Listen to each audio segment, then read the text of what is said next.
Okay, welcome to week 9, which is leveraging examples in e-learning. Examples are one of the most powerful methods that you can use to build cognitive skills. So just realize how powerful, as we're going through this chapter, this is a very, very powerful training tool. Worked examples, and this is what we're going to be focusing in on, is a faded work example.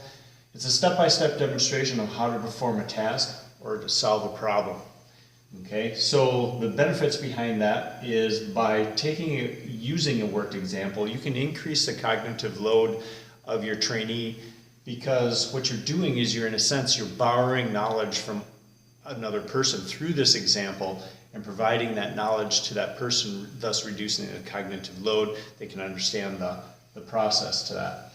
The other nice part about worked examples is there's increasing evidence that it's very effective for higher level cognitive tasks. So, for example, a procedural type thing, how to use an Excel spreadsheet, would be more of a near transfer task, where a higher level one would be more of a far transfer task. So, an example of that would be how to close a sale, for example, for a salesperson.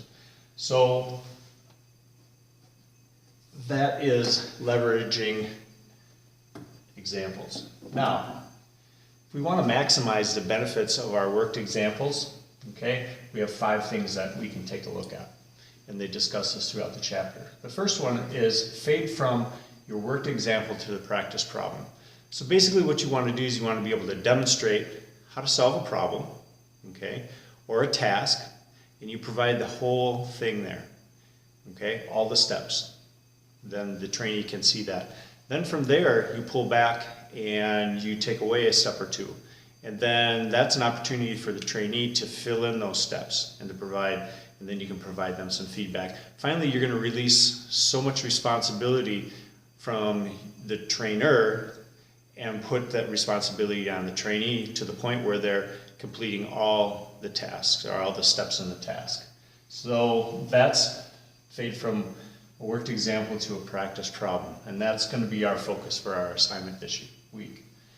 Number 2 is promoting self-explanations, okay? So what this is doing is this is providing an opportunity for the trainee or the learner to stop and reflect, okay? And we can do that a lot by just asking a question or asking a multiple choice where they have to answer a question. So you integrate it into the problem which you're giving them, and then that makes them stop, reflect, think about, okay, and then they can move on from there. So that's promoting self-explanations. The third one is include instructional explanations of the worked example, okay? So you're providing an example, a faded worked example, and maybe you might have a help button off to the side. So if maybe you know something's a little bit more complex, you provide a little bit of help off to the side, or maybe there's some sort of a bubble window you can click on and then it pops up and provides additional information. So again, it's providing additional instruction, okay? Number 4, you're applying the multimedia principles to the examples. So we were looking in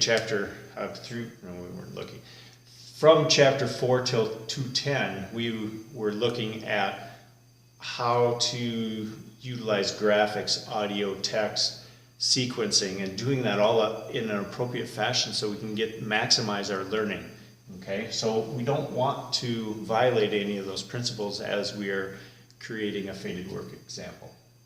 And then the last one is support the learner transfer, okay? We've got near transfer, like I said, and far transfer, okay? Near transfer is more procedural things where you're looking at tasks and steps to something. It's pretty straightforward, and in different situations it's pretty much the same. A far transfer task is going to be, again, that higher level concept that you have to apply this concept in multiple situations. So by supporting that learner transfer at that higher level, there's a couple other things that you may want to look at. And one of them would be using varied context examples. So in the book they talked about presenting a concept, but then providing a similar example using let's see, what was the example? They were talking about the tumor. So how could we approach this tumor problem? And then they provided 2 additional examples of how they solved similar problems, which were unrelated to cancer, but the concept was the same. So then going back to that tumor problem, they could apply what they learned from those other 2 contexts and then apply it to the problem of reducing the tumor. So that's one example. Another way that you could increase that learner transfer is by applying,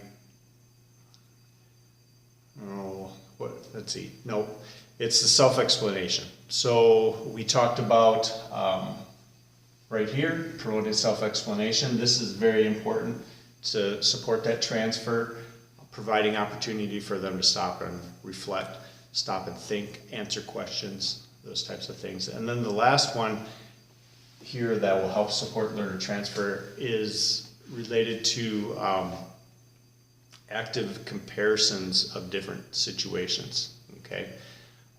So for example, that tumor, by actively comparing 2 different situations which have a similar concept that you're trying to, whatever the concept is that you're trying to bring across, by actively comparing those 2 situations, it's going to help you, again, make that connection